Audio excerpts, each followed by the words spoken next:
E aí, pessoal, a gente vai começar, né, a aula de hoje, né, partindo de onde a gente ficou lá atrás, falando sobre o Goodwill. E aí, nesse sentido, quem é esse Goodwill, né? Quem é essa criaturinha? O Goodwill, ele é, na verdade, fluxos de caixa, né? Fluxos de caixas projetados,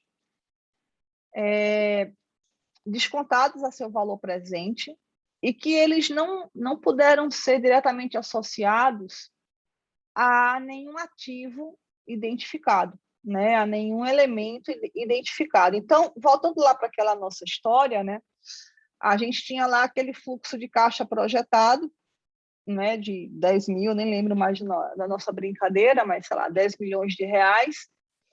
E aí o nosso supermercado tinha um PL de 2. Então, dos 10 milhões, 2 milhões era justificado pelo PL. Aí, salvo engano, tinha uma marca, né, que era 2 também, 2 milhões. Eu acho que tinha o intangível, que era 1 milhão, daí daria 5, e contratos que valiam 12 milhões. Salvo engano, a conta era essa, né? Então, dos 10 milhões do fluxo de caixa que foram projetados, 3 milhões aí seria a diferença, né, entre o que foi projetado, né, o que foi projetado e descontado, né, dos fluxos de caixa, e o que foi efetivamente identificado, né, que foi encontrado.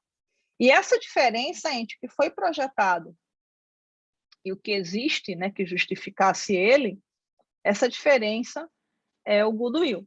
E esse Goodwill, a gente conversou, e representavam expectativas, representavam valores que você não podia dizer a que elemento de ativo pertence, porque é como se pertencesse a todos, né, ao mesmo tempo, né? Eu lembro que a gente falou do mercadinho, e o mercadinho era como se fosse assim, eram os clientes, né? Eram os demais clientes, né? Eram toda a minha clientela ali presente, né? Que eu não podia quantificar, mas essa minha clientela formava aí esse fluxo de caixa, né? E cujo valor estimado, calculado, era de 3 milhões. E aí, nesse processo, como a gente já estudou, né, a gente iria debitar a conta de investimento, que eram os exemplos lá, né, que a gente já viu. Debitava a conta de investimento, debitava a conta da mais-valia, debitava a conta do intangível, para o caso da marca. E aí, o outro débito, né, era justamente o Goodwill. Só que, o que acontece? Imagine, tá, que a gente comprou esse mercadinho. Imagine que eu sou o supermercado lá, grandão, e eu vou lá e comprei o danado do mercadinho para mim. E eu paguei 10 milhões, tá? E desses 10 milhões que eu paguei, eu contabilizei 3 milhões como sendo Goodwill, como sendo o meu fluxo de caixa não justificado, né? O meu ágil. Muito bem, aí passou-se um ano, né? E, obrigatoriamente, a norma me diz que eu vou precisar realizar o teste de impairment, né, de recuperabilidade para o Goodwill. Significa o quê? Após eu ter comprado o supermercado, um ano depois, né, da aquisição, eu preciso saber se aquilo que eu paguei a mais, que representava ali os 3 milhões, se aquilo ali existe ainda, se melhorou ou se piorou. Isto é, se a minha gestão ela foi positiva, então ela acresceu o fluxo de caixa, se ela foi negativa, e aí eu consegui diminuir o fluxo de caixa, ou se manteve-se estável, tá? Passado um ano da compra, eu vou lá e eu vou fazer a mesma projeção que eu fiz no ano passado, quando eu comprei o supermercado. Eu vou lá pegar o fluxo de caixa, que eu tinha utilizado aquelas premissas lá do ano passado, lembra? Inflação, PIB, empregabilidade, custos, não sei das quantas. boto tudo na fórmula, né? E um ano depois eu vou usar aquelas mesmas premissas, eu vou pegar a inflação, vou pegar o PIB, vou pegar o consumo, vou pegar a empregabilidade, vou pegar crescimento demográfico, e vou projetar e vou descontar valor presente. Então, se um ano depois meu fluxo de caixa projetado e descontado for, por exemplo, né, 11 mil, 12 mil, né, maior do que os 10 que eu tinha projetado, maior do que o que eu tinha calculado na data anterior, que foi a data em que eu fiz a projeção para poder calcular o goodwill. Então, tudo que for acima de 10 milhões significa o quê? Significa que minha gestão foi próspera e eu consegui incrementar o fluxo de caixa. Uma excelente notícia. Então, eu dei um upgrade no fluxo de caixa da empresa, a minha gestão deu um upgrade, né? E o que era 10 milhões, que anteriormente eu tinha, né, contabilizado, eu tinha calculado, hoje é 12, é 15, é qualquer coisa nesse sentido aí. Beleza. Então, significa o quê? Significa que aquele meu goodwill, que tinha sido lá de 3 milhões inicialmente, hoje vale provavelmente muito mais do que 3 milhões. Tá? Só que, o que a gente sabe na história da contabilidade? Que o que vai para mais, ou seja, o acréscimo de valor ao ativo, né, ele não é registrado. Então, se meu goodwill inicial foi 3 milhões e hoje ele está 4, 5, 6, seja lá o que for, eu não vou contabilizar esse acréscimo. Tá? Ele não vai ser reconhecido para mais. Porém, né, contudo, todavia, se eu faço esse mesmo cálculo do fluxo de caixa, pego aquelas premissas, né, projeto, desconto, e aí eu chego a um valor de 9 milhões. Aí, vê só, galera, 9 milhões significa que aqueles 10 milhões que eu tinha calculado no ano passado, ele já não se converte, né? Ele já não está legal. Então, meu goodwill, que eu paguei a mais 3 milhões, 1 milhão foi para o saco. E por que foi para o saco? Bom, por uma série de motivos. Pode ser por um problema de recessão mesmo, tá certo? Então, aquele município, aquele estado, aquele país está afundando, está no meio de uma crise de depressão econômica. Pode ser porque o setor de varejo não está legal, então aí isso reflete-se no supermercado. Pode ser porque eu não consegui fazer uma boa gestão, ou então o meu modelo de gestão não foi bem aceito por aquele pessoal do bairro, pelo mercadinho, que estava acostumado lá com o seu José na frente, apertando a mão de todo mundo, e agora não tem mais seu José, agora é um supermercado imparcial, é aquela coisa de low cost, então o pessoal está estranhando, e aí a população, né, que era né, o habitué dela era por ali, agora está procurando outros supermercados e estão deixando de mão meu mercadinho. O fato é que aqueles 3 milhões que eu paguei a mais pela expectativa de rentabilidade futura, eles não existem, né? Eles estão se acabando. Então, significa o quê? Significa que eu vou precisar, nesse momento, fazer a irrecuperabilidade, ou vou ter que reconhecer a irrecuperabilidade do goodwill, tá? Então, eu tinha lá meu débito, né, de ágio, de goodwill de 3 milhões, eu vou nesta conta, eu vou lá e reconheço o crédito, reconheço a perda, né, no caso do nosso exemplo aqui, de 1 milhão. Por quê? Porque quando eu fiz o cálculo lá atrás para fazer a aquisição, o fluxo de caixa era de 10, né? Porém, passado um ano, por N motivos, pode ser recessão, pode ser problema no setor de varejo, pode ser minha própria má gestão, por N motivos, eu não consegui produzir um fluxo de caixa superior àquele original que me motivou a comprar. Então, aquele meu goodwill, aquele meu ágio, ele já não existe mais e eu vou precisar fazer aí um reconhecimento de perda. Então, eu vou lá no ágio, reconheço a perda, tá? Reconheço a perda. E isso todos os anos. Isso. Agora, veja só. Suponha, tá certo, que eu boto a mão na cabeça, me desespero, falo, putz, tenho que mudar meu modelo de gestão. Ou suponha que tenha sido realmente uma questão de recessão econômica, e aí o país retoma o crescimento. Aí, no ano seguinte, ou seja, 2 anos depois, eu vou lá, faço novamente os cálculos do fluxo de caixa e bingo, né? Fluxo de caixa de 20 milhões. Então, aquele meu goodwill, que era 3, passou para 2, hoje deve estar valendo um montão de dinheiro. O que é que eu faço?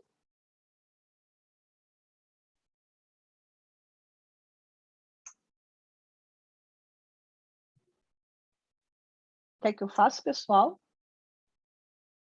Meu goodwill comemora, né? Pois é, mas fica por aí, tá? Só comemora, não contabiliza nada. Ou seja, o impairment do goodwill, ele é diferente do impairment dos outros ativos. Por que eu estou falando isso? Porque se eu tenho um determinado ativo, um imobilizado ou um intangível, que por algum motivo ele perde valor, vamos colocar o mesmo problema da recessão. Então, imagine que eu tenho um supermercado, tá certo? Que eu não tenha vendido, ele seja meu, tá? Tá lá o supermercado de boa. Aí o país, afunda, tá? Uma recessão brabérrima. E aí eu sou obrigada a fazer o teste por impairment, porque houve motivos aí externos, houve circunstâncias, externalidades que estão me mostrando que o fluxo de caixa está despencando, então eu tenho que fazer o impairment. E aí o que acontece? Eu vou lá, de fato, o fluxo de caixa projetado naquela situação ali vigente não paga os investimentos que foram realizados, perda. Eu vou lá, debito a perda, credito o impairment lá do meu imobilizado qualquer. Aí, no ano seguinte, ou 2 anos depois, sei lá o quê, a economia recupera, né? A economia retoma o crescimento, aí eu vou voltar a fazer o teste de impairment, vou voltar a fazer o cálculo do fluxo de caixa e consigo verificar que agora sim o negócio andou, o fluxo de caixa está lá nas alturas. O que é que eu faço? Além de comemorar, eu vou reconhecer o quê? O estorno do impairment. Por quê?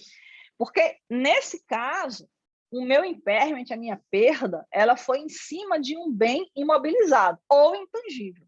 Então, eu tinha lá um conjunto, uma unidade geradora de caixa, eu tinha lá um grupo de ativos, eu tinha uma empresa, eu tinha uma fábrica, eu tinha uma, sei lá o quê, um mercadinho, uma padaria, eu tinha qualquer coisa lá, e aquele meu conjunto de ativos, aquela minha unidade geradora de caixa, sofreu uma perda por irrecuperabilidade por conta de uma externalidade, uma recessão, um problema no mercado, um problema no setor, ou porque eu fiz caca na gestão, e enfim, tá? Aí meu fluxo de caixa despencou, meus investimentos não se recuperam. Passado 2 anos, passado 3 anos, já as coisas já melhoram, a economia se restabelece, o setor reaquece, eu deixo de fazer caca, fluxo de caixa retoma, fluxo de caixa vai para cima, aí eu faço a reversão do impairment calculado. Mas só que o goodwill é diferente, tá? Como eu tinha falado para vocês, o goodwill é o amor. Por que é o amor? Porque é algo que você tem de expectativa, né? Que o amor é isso, o amor é um conjunto de expectativas. Você enxerga naquela pessoa um monte de expectativas ali que você está deixando em cima dela e aquilo ali vai se transformar numa paixão, no amor, sei lá, no que você queira colocar. Se aquela pessoa começa a fazer caca, aí aquele conjunto de expectativas que você criou começa a diminuir, né? Começa a sofrer impairment. Aí, aquela pessoa se tocou das cacas e começa a fazer algo melhor. O que é que você faz? Você não faz nada, você só observa, né? Por quê? Porque a sua perda ficou registrada e você não vai retomar, você não vai recuperar. Então, A mesma coisa é na contabilidade. Contabilidade e o amor são muito parecidos. Então, quando a perda é em algo concreto, não é concreto porque tem forma física. Quando a perda acontece em algo que é identificável, seja o imobilizado, seja o intangível, e você reconhece a perda por N motivos, você reconheceu o impairment, quando aquele motivo que gerou o impairment, ele sai, ele acaba, você recalcula, você pode fazer o quê? Você pode fazer a reversão do impairment. Por quê? Porque aquela perda foi sobre algo delimitado, foi sobre algo que você consegue identificar. Mas o intangível é justamente o contrário disso tudo, porque o intangível é um ativo sem identificação, porque são as expectativas que você colocou, que você depositou naquele negócio. Então, quando você fez o fluxo de caixa, que deu 10 milhões, você saiu identificando alguns elementos e sobrou 3. 3 não tem, tá? Então, quem são os 3 milhões? 3 milhões é toda a maçaroca de clientes, é toda uma expectativa que eu criei, né? Que existe ali. Se eu começar a fazer caca, ou se tem um problema de recessão ou depressão, aquela expectativa ela é frustrada e o meu goodwill ele é reduzido. Se depois eu consigo recuperar essa expectativa, a norma, tá certo? Diz claramente que você não pode reverter. Então, você reconhece a perda, mas você não deve reconhecer a reversão. Então, o goodwill, ele sofre a perda, mas ele não sofre a reversão da perda. Turma linda, tudo certo? Até aqui tá tudo beleza?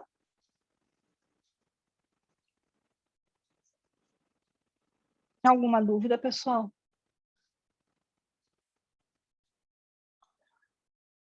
E o goodwill negativo, que, pelo amor de Deus, não é badwill, tá certo? Existe goodwill e existe goodwill negativo.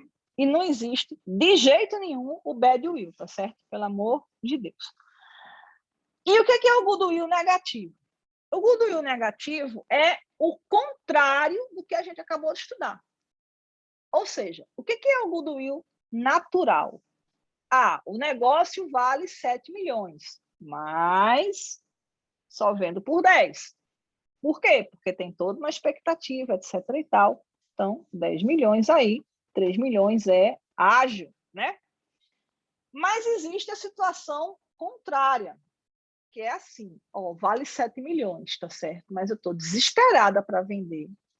Eu preciso vender de qualquer jeito, eu vendo por 5, né? Então, aqui eu estou na situação oposta. Eu estou vendendo por menos do que vale. Então, o nome disso é deságio ou goodwill negativo. Então, são situações consideradas, entre aspas, né, raras, porque não é normal. O normal é que a gente sempre venda por mais, né? O normal é que você tenha sempre uma venda que seja vantajoso para você, tá?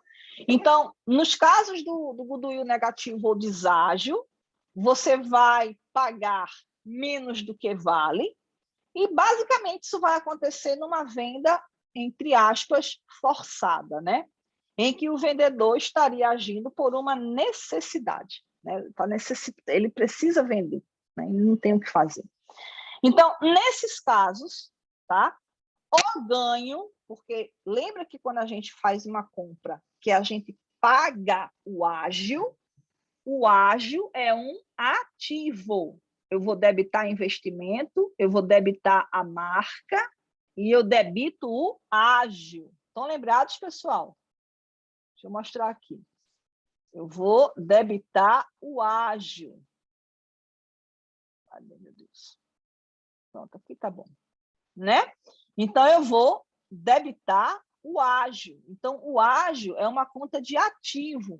É uma conta que eu vou capitalizar isso, eu vou levar isso a débito, tá? Estou pagando mais, eu estou pagando um valor acima, eu estou pagando por uma expectativa. Então, É débito não de despesa, é débito de ativo imobilizado. Todo ano, tá certo? Eu vou recalcular esse fluxo de caixa para verificar se esse ágio se mantém. Se ele se mantém, ficará pendurado no ativo até que ele, em algum momento, se é que isso vai acontecer, esse fluxo de caixa morre, né? Ou morre ou diminui. O ideal é que ele não morra nunca, então significa que eu dei um tiro certo. Eu comprei, paguei mais caro realmente, porém, valeu porque o empreendimento é vantajoso, o empreendimento se paga, o empreendimento gera muito mais do que aquilo que eu tinha previsto, etc. E tal. Então, foi uma compra certa. Enquanto houver fluxo de caixa, o ágio permanece no ativo. Enquanto houver condições favoráveis, o ágio permanece capitalizado. A partir do momento que vai haver um problema ou de economia, ou de setor, ou de gestão, que eu não consigo mais manter aquele fluxo de caixa, então eu tiro do ativo e reconheço como resultado, né? Eu debito a perda, credito o meu ativo. Quando, por outro lado, ao invés de eu ter uma situação de ágio, eu tenho uma situação de deságio, eu não vou ter um débito, eu vou ter um crédito. E esse crédito é resultado, porque eu vou ter uma receita. O que a contabilidade está querendo mostrar, está querendo dar de recado, né? Via de regra, em processos de combinação de negócios, business combination,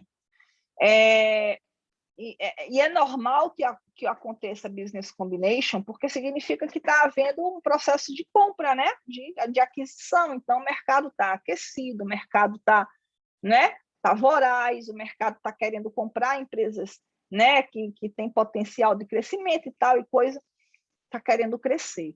É muito mais fácil no crescimento você comprar o que já existe e incrementar do que você começar do zero. Isso é muito natural em processos de crescimento econômico, né? Então, o mercado está aquecido, o mercado está crescendo, os grandes compram os pequenos, é assim que acontece desde que o mundo é mundo. Então, quando uma empresa compra outra empresa e está tudo bem, a economia está legal e está tudo direitinho, normalmente se paga realmente a mais, né? Porque existe uma expectativa aí de lucro, de ganho, etc. E tal. Então, mas imagine, se toda vez que eu tivesse... Porque o ágil, na verdade, é o seguinte, você tem um carro, tá? O carro vale 40 mil, né? E você está comprando de mim esse carro por 50 mil. Ora, você está pagando mais do que o carro vale. O carro vale 40, você está pagando 50. Isso para você é uma despesa, né? Porque você está pagando mais caro. Só que, do ponto de vista na contabilidade, se eu reconheço esse ágio como uma despesa, isto é, se eu, ao invés de reconhecer um ativo, eu reconheço esse débito no resultado, né? Eu vou estar penalizando a empresa adquirente por realizar a compra. Aí alguém pode estar pensando, mas a empresa adquirente pagou mais caro. Aí a resposta, ela pagou mais caro, mas o negócio valia a pena. Isto é, o negócio tem expectativa, né? O negócio parece ser muito bom. Eu calculei o fluxo de caixa e realmente tem muitas perspectivas positivas. Então, eu estou pagando mais caro, mas a proposta é de crescimento. Eu estou pagando mais caro, mas o viés é de crescimento. Eu estou pagando mais porque eu vou ter um fluxo de caixa ainda maior no futuro. Então, se esse débito, eu reconhecer isso, ao invés de ser no ativo como despesa, eu vou estar penalizando quem compra. Porque naquele ano que eu reconheci como despesa, o lucro vai lá para baixo. Então, nenhum acionista iria aprovar business combination. Deu para entender, pessoal, essa historinha aqui?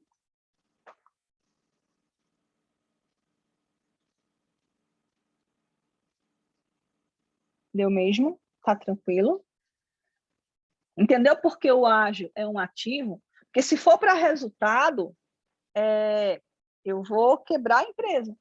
Toda vez que uma empresa comprar outra, e ela pagar ágio, e é normal que ela pague, esse débito, se fosse para o resultado, ia detonar o resultado naquele ano. E aí, naquele ano, a empresa era capaz de ter até prejuízo, porque o ágio vai todo para resultado, nenhum acionista ia querer isso. Então, ia estar punindo a empresa.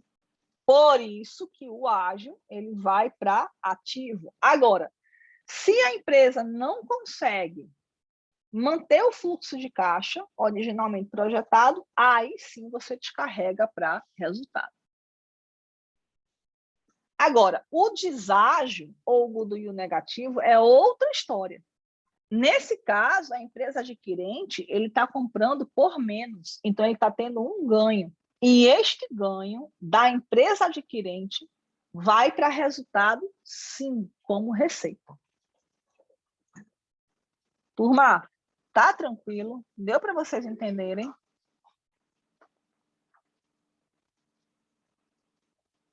Tá mesmo? Aí aqui um exemplo, tá? A companhia Sigma adquiriu 35% do capital emitido pela companhia regente por 2 milhões em 31 de dezembro, data das demonstrações contábeis de ambas as empresas. Então, ela comprou 35%. A companhia Stigma tem um acordo com os demais acionistas da companhia regente, né, que é a companhia que foi adquirida, de maneira que ela é a única cliente do produto comercializado por essa empresa. Isso tudo para dizer que, apesar dela ter comprado 35%, né, ela tem aí o controle, né, porque a companhia Stigma, né, é a única cliente do principal produto. Então, ela tem aí um amplo controle sobre a empresa, né? Se ela não comprar, a empresa fecha. A companhia regente, que foi a empresa adquirida, tá? Os lucros, né? A reserva de lucro da companhia regente somam 3 mil, né? E o valor do PL, né, o patrimônio líquido da companhia regente, era de 8 milhões, tá? E aí, o que acontece? A reserva de lucro era de 3 milhões, o PL de 8 milhões e, obviamente, o capital social de 5 milhões, ok? Isso da empresa regente. Ficou claro para vocês essa continha aí? 8 milhões é o PL da empresa que vai ser adquirida, sendo formado aí de 3 milhões de reservas de lucro e 5 milhões do capital social. Então, na data da aquisição, que foi em 31 de dezembro, né, 8 milhões, que é o valor do PL, vezes 35%, que é a participação que vai ser adquirida, é de 2 milhões e 800. Né? Então, 35% sobre 8 milhões, 2.800. Mas eu paguei quanto? Eu paguei 2 milhões. Né? Então, a diferença entre 2 milhões e 800 para 2 milhões é o que a gente chama do goodwill negativo ou deságio. Né? Então, a conta é essa aqui. O investimento será de 2 milhões e 800, então débito em investimento por 2 milhões e 800, como vocês estão vendo aqui, porque o que eu vou contabilizar é 2 milhões e 800, que é 35% de 8 milhões. Vai sair do meu caixa 2 milhões e a diferença, que é 800, chama-se aí de ganho por compra vantajosa, né? Ganho na compra vantajosa, ou uma receita na aquisição. Ok, pessoal?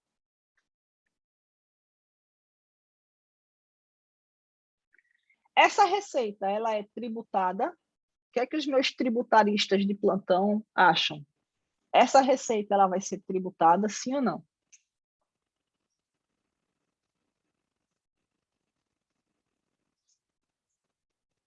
Só se ela for realizada. Ela foi realizada? Não. Então, significa que eu vou ter que fazer o quê no LALU? Uma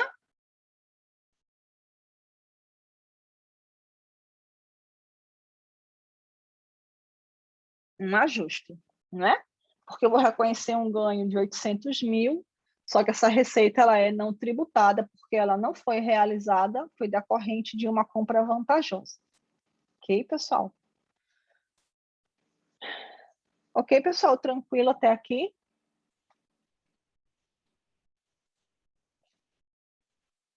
Graças a Deus. Bom, o nosso próximo assunto é aquisição em etapas, tá? E o que vem a ser a aquisição em etapas? Bom, aquisição em etapas é quando a gente já tinha um pedacinho, tá certo? Da empresa adquirida, né?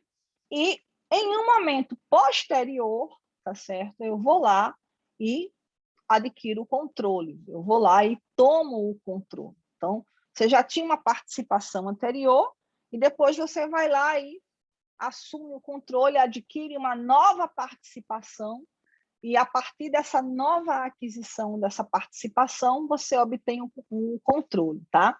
Então, aqui nesse exemplo, a gente tinha 30% de ações ordinárias com direito a voto e nessa mesma data, a empresa vai lá e adquire mais 35%. Ora, 30% mais 35%, claramente aqui a gente já tem o controle da companhia que foi adquirida. Então, numa combinação de negócios realizada em estágios, né, a adquirente deverá remensurar a valor justo, a valor de mercado, na data da aquisição, tá certo? Na data dessa nova compra, dessa nova aquisição, a participação patrimonial anterior e reconhecer ganhos ou perdas diretamente na conta de resultados. O que é que eu estou querendo dizer com isso? É simples. Imagine que você tinha lá um determinado percentual de participação, que não é obrigado a ser 30%, não. Pode ser 30%, pode ser 10%, pode ser 40%. Você tinha lá um determinado percentual de participação na empresa X. Passado um período, tá? Você vai e faz uma nova aquisição, e nessa nova aquisição você toma o controle. Só que, quando você vai lá para fazer essa nova aquisição, a participação anterior que você tinha, aquele percentual que você tinha registrado, obrigatoriamente vai ser mensurado a valor justo. Aí alguém pode estar pensando, ora, mas se eu tinha uma participação anterior acionária, essa participação estará sendo avaliada a valor justo e quando eu fizer a nova aquisição, que tinha lá atrás, já vai estar a valor justo. Só que nem sempre será assim. Então, no caso desse exemplo, eu tenho 30%. Ora, 30% de participação em uma outra empresa, eu já tenho que essa participação aí é de empresa coligada, né? Que a empresa coligada são aquelas empresas cuja participação acionária é de 20% ou mais no capital votante, isso dito de forma objetiva, né? Então, se eu tenho 30% do capital votante, obviamente a minha participação ela vai estar sendo mensurada pela equivalência patrimonial, correto?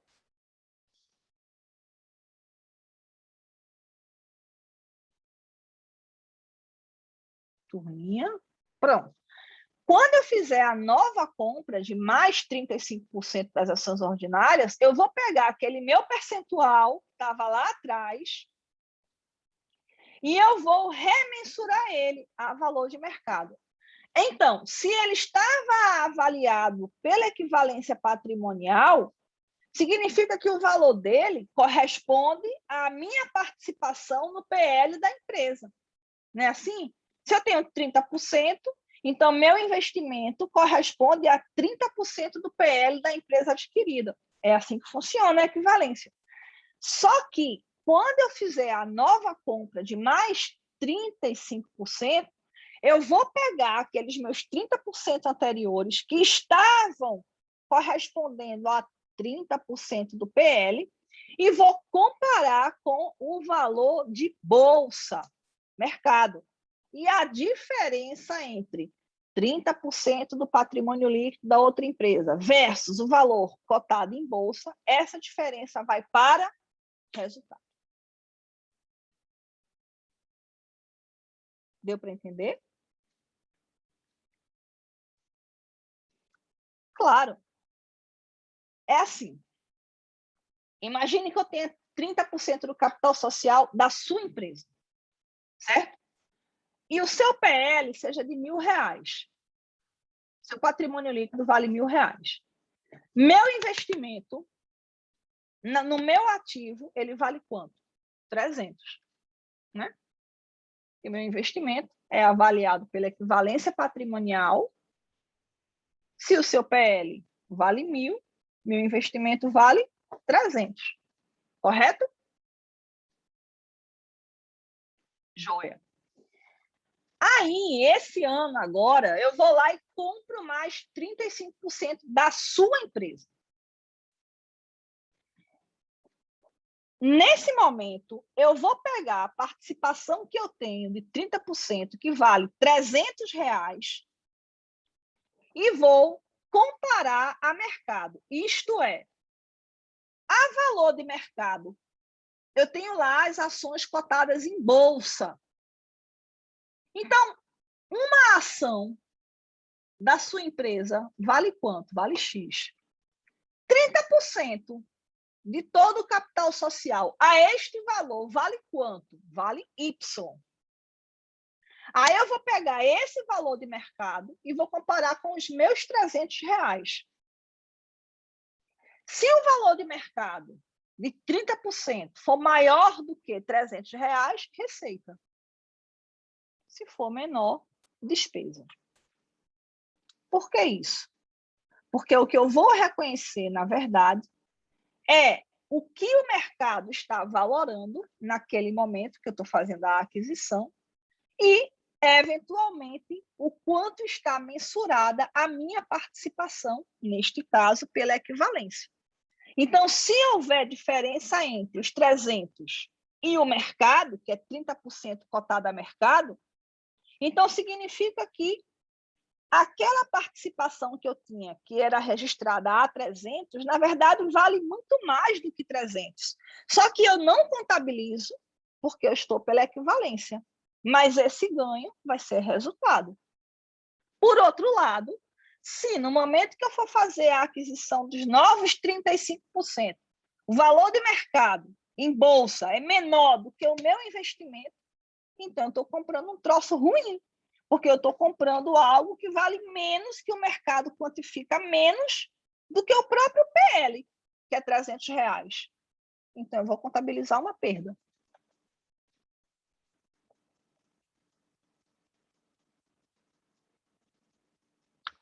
Despesa, desculpa. Despesa, foi mal. Desculpa. Uma despesa.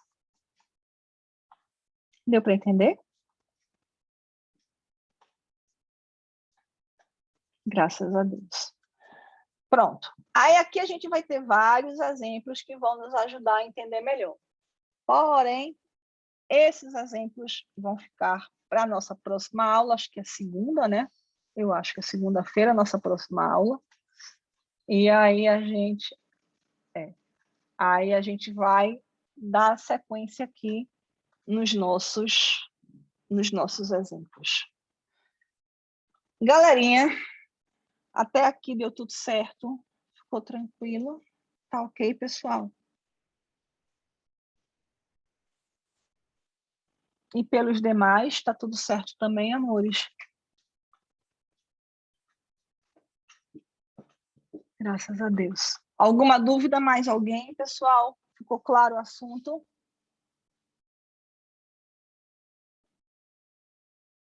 Alô? Bem, eu espero que tenha ficado claro para todo mundo. E aí, pessoal, com isso a gente se despede. Hoje não tem chamada, a próxima aula eu faço. Super obrigada pela presença, super obrigada aí pela participação, pela paciência. E na nossa próxima aula a gente dá aqui seguimento. Beijo para todo mundo, super boa noite, vamos descansar, que amanhã tem mais. O Pai do Céu abençoe a todos, proteja cada um. Oi, amor.